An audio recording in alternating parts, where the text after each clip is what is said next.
One of the things that I thought was really interesting about what you said is, yeah, sometimes you guys are partnering with Fortune 50 companies. Sometimes you're partnering with like three women in a garage, right? The audience on this podcast is like, there's a lot of sort of innovation folks at large enterprises, but there's also a lot of startup founders who are like, trying to speak to those innovation folks.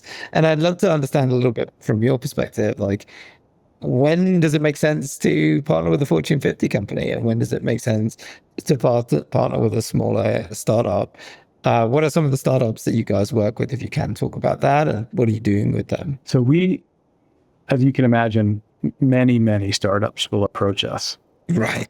So I'll give you our process on how we do or don't work with companies, whether it's a startup or a larger company. We love to say that we start off with a pragmatic problem that's strategic, but we are opportunistic as we are strategic. So we will get introduced to a company. If that company has a reference point that we know a person or another place that's used them, they get introduced to us by a trusted source, we'll have an evaluation of the company. But the first evaluation is me with some of my team members or my team members without me meeting with their executives, usually the founder or the CEO. And the first is just a litmus test.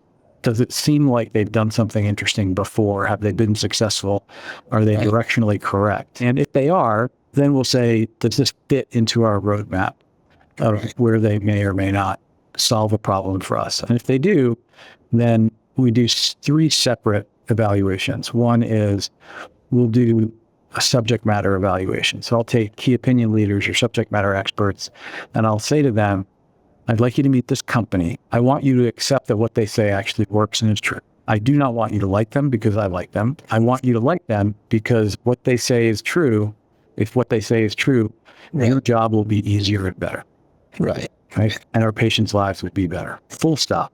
Then we'll do a technology deep dive, which can be very uncomfortable for the company because I've got some badass engineers that work for me.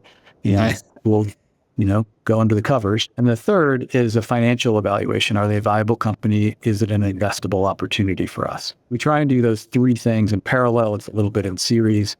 And if they get past all three, then we'll think about what's something small we can do together, not to solve the problem, but just to prove that we culturally and from a cadence perspective can work together. And that's essentially what we do, because the relationship you have with a company you invest in and need them to be successful is often many years, not just a year or two.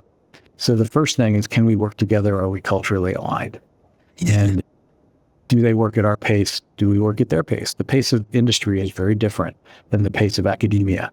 We tried to match the pace of industry, but sometimes if a startup is burning capital and doesn't have funding and we don't want to fund it, even if it's wonderful technology, it doesn't make any sense to work with them.